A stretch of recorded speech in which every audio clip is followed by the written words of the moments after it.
5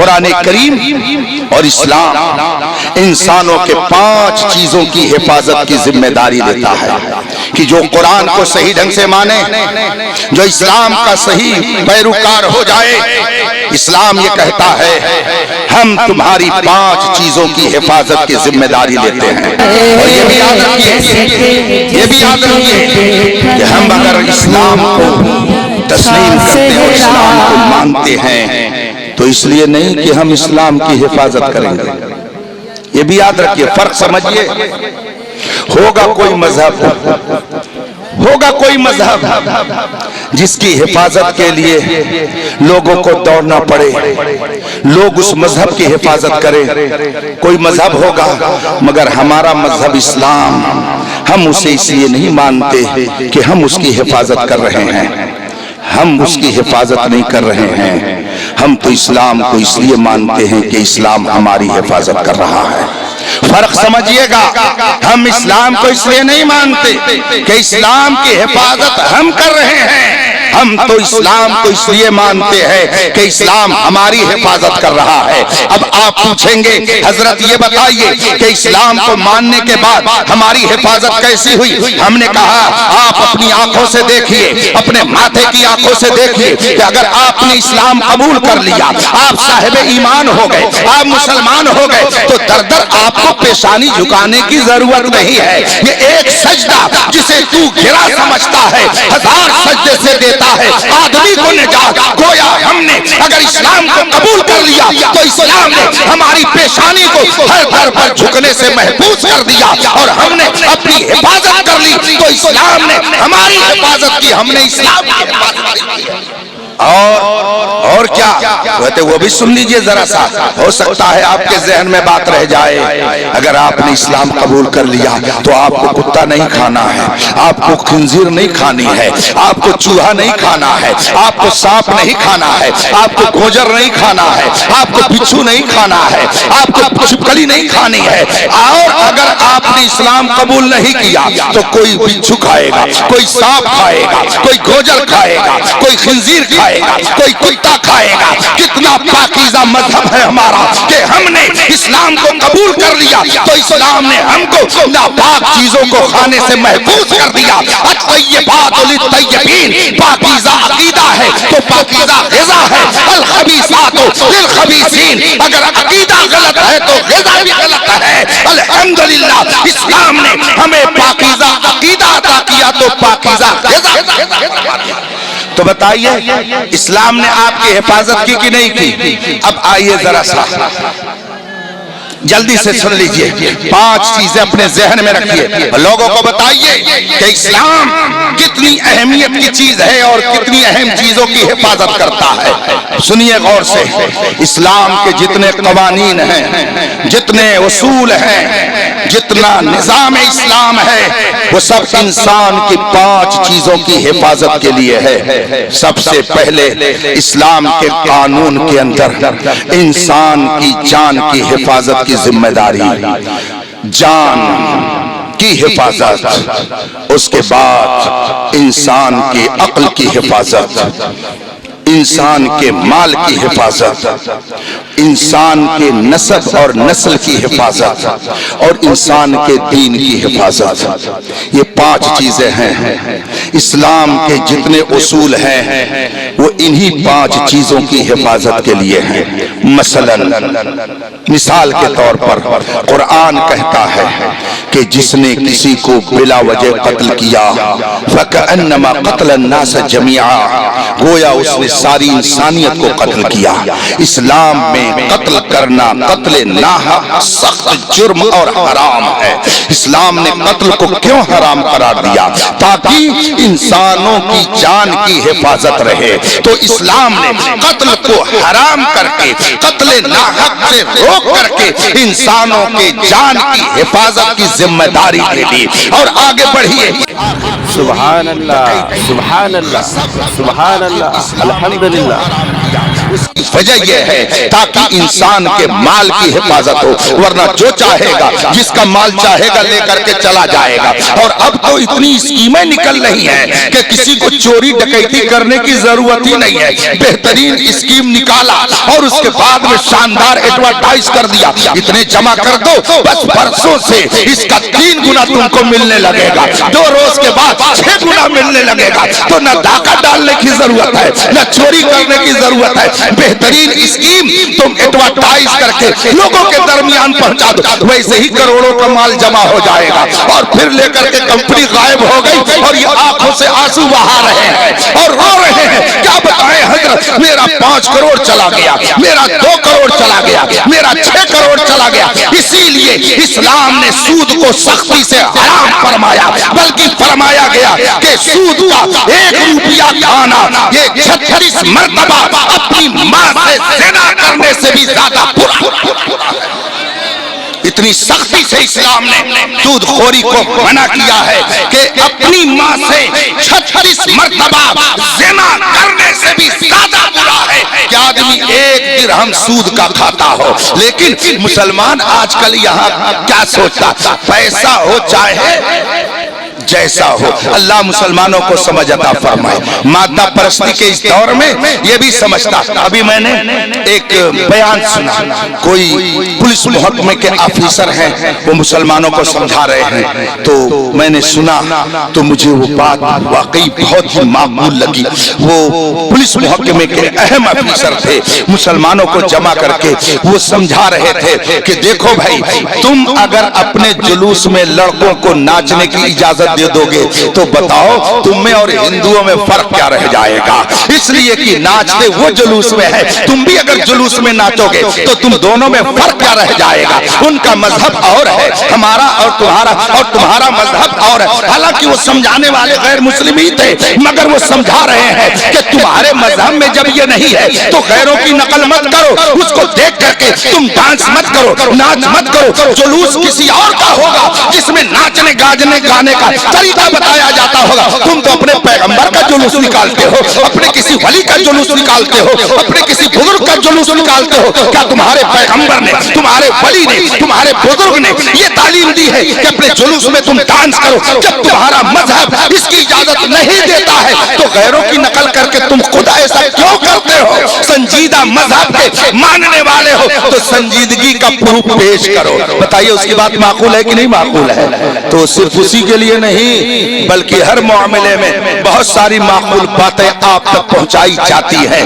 ہمارا مسلمان سمجھ، اگر اس کے پاس 5 منزلہ بلڈنگ ہے تو میرے پاس بھی ہونی ہی چاہیے، چاہے سود کھانا پڑے، چاہے چوری کرنی پڑے، چاہے ڈکیتی کرنی پڑے، چاہے ناجائز و حرام مال کسی بھی طریقے سے لانا پڑے، لیکن میں بلڈنگ بنا کر کے اس کا مقابلہ کروں گا۔ جبکہ یہ سارے فیصلے بہت پہلے ہو چکے ہیں۔ آئیے میں قرآن کی ایک آیت کریمہ سناؤں اور اس کا پس منظر آپ کے سامنے رکھوں۔ صحابہ نے ایک مرتبہ رسول پاک کی بارگاہ میں جا کر کے عرض کی، یا رسول اللہ، جب ہم حق پر ہیں، ایک خدا کے ماننے والے ہیں، آپ کو اس کا نبی تسلیم کرتے ہیں، ہم سچے مذہب کے پیروکار ہیں، یا رسول اللہ پھر کیا وجہ ہے کہ بڑی بڑی منڈیوں پہ قبضہ اوروں کا ہے، شاندار قسم کی سواریاں اوروں کے پاس ہیں؟ یہ میں نہیں کہتا، آپ قرآن پڑھیں تو اس میں آپ کو ملے گا۔ صحابہ نے ایک سوال کیا تھا حضور سے، یا رسول اللہ بڑی بڑی منڈیاں ان کے قبضے میں، مکے کی مارکیٹ ان کے قبضے میں، عمدہ قسم کی سواریاں ان کے پاس، یا رسول اللہ جب ہم پر ہیں تو یہ ساری چیزیں ان کے لیے کیوں ہیں؟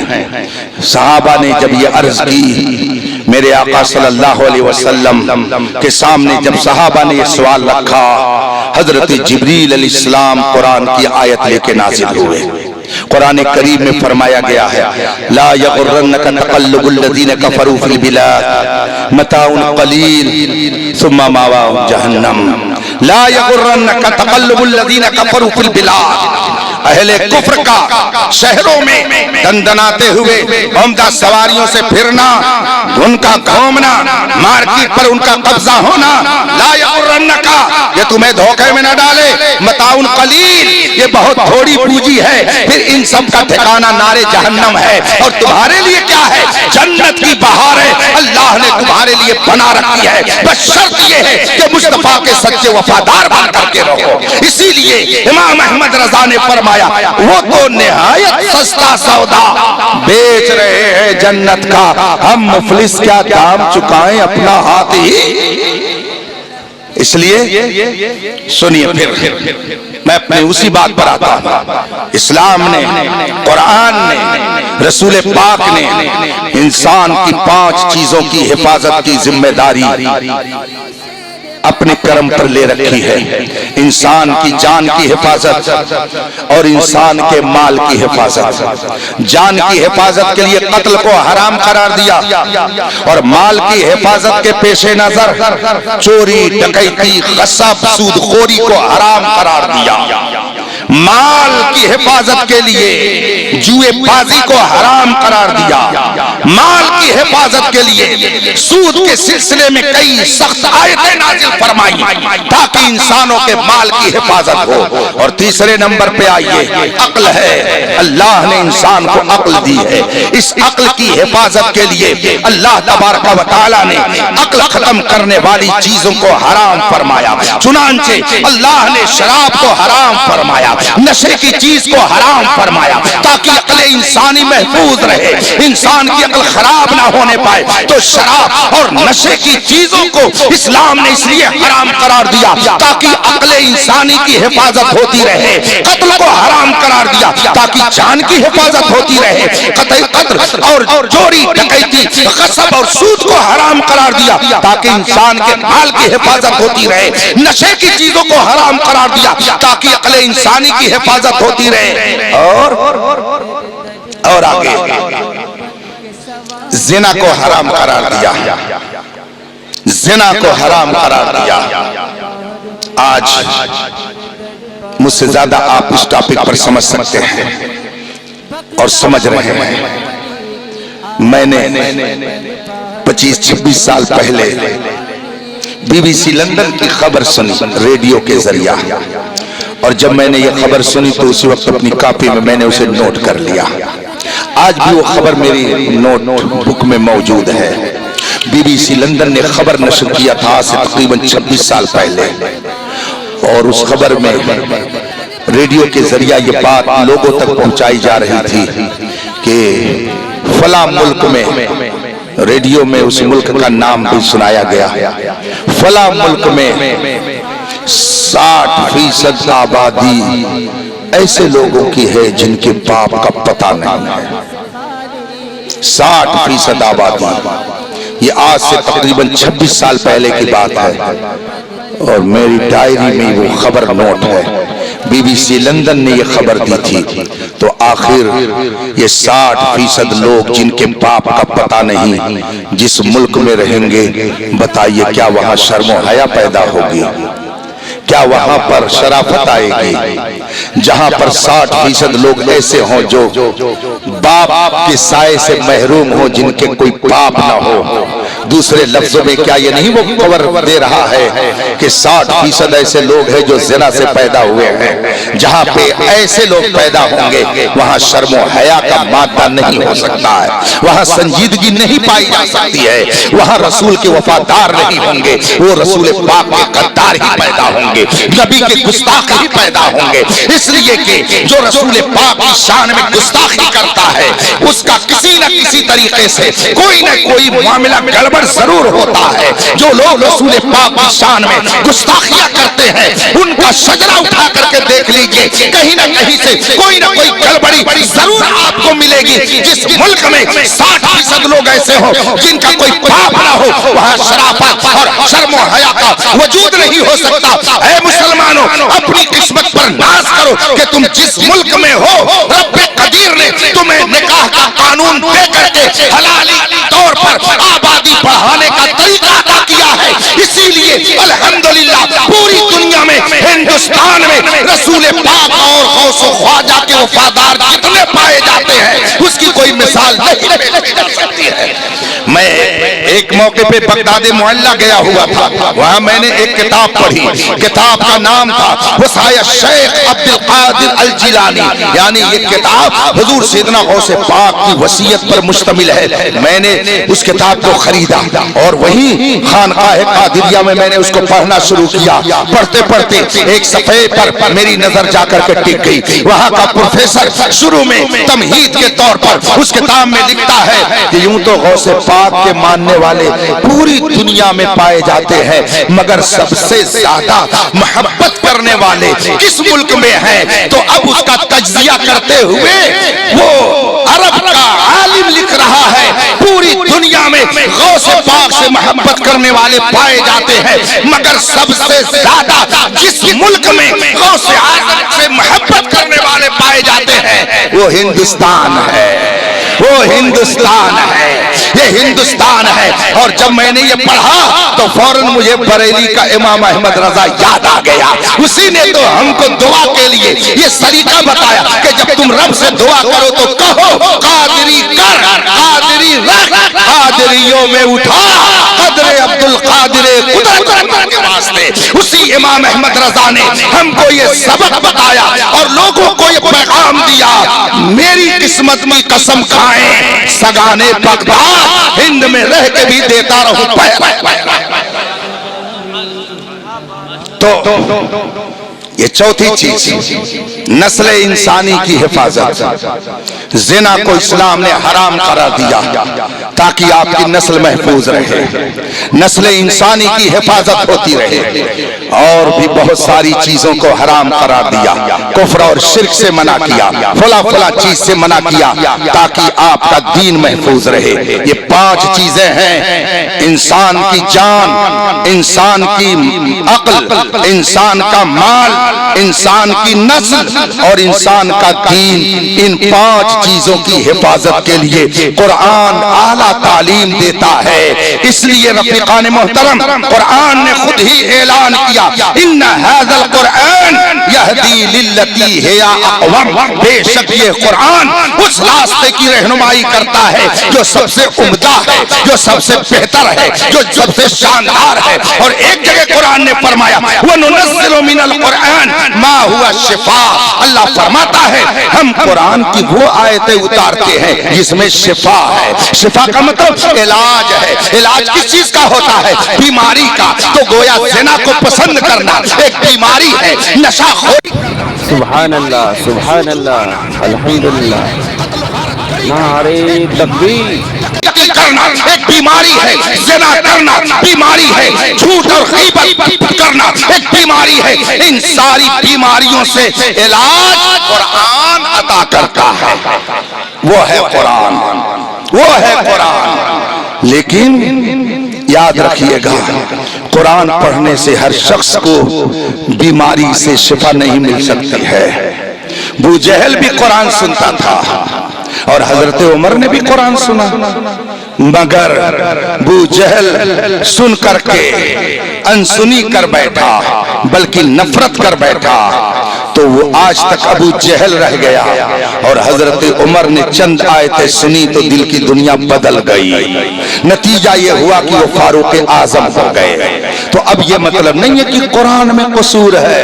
میں نے دودھ اور گھی کی مثال دی، آخری بات کہہ کر کے آپ سے رخصت ہو جاؤں گا، اس لیے کبھی 9 گھنٹے کا سفر کر کے مجھے دارالعلوم علیمیہ جمدہ شاہی پہنچنا ہے۔ سورج ہے نا، سورج کی روشنی صرف کلمہ پڑھنے والوں ہی کے گھر میں جاتی ہے کیا؟ نہیں، قرآن سب کو، سورج سب کو روشنی بخشتا ہے۔ اچھا، اس روشنی کے بعد اب کیا ہوتا ہے؟ کبھی کبھی بچے کھیل تماشا کرتے ہیں، آپ نے دیکھا ہوگا بچے کبھی کبھی کھیل کرتے ہیں تو کس طرح کا، ہاتھ میں ایک شیشہ آئینہ لے لیتے ہیں اور اس کو سورج کی طرف کرتے ہیں اور اس کے بعد میں اپنے کسی ساتھی کے چہرے کی طرف کرتے ہیں۔ تو بتائیے آنکھیں چکا چوندھ ہوتی ہے کہ نہیں ہوتی ہیں؟ آنکھیں چکا چوندھ ہو جاتی ہیں، خیرہ ہو جاتی ہیں۔ اور کبھی کبھی اسی آئینے کو اگر تاریک کوٹھری کی طرف کر دیا کرتا ہے آدمی تو وہاں بھی روشنی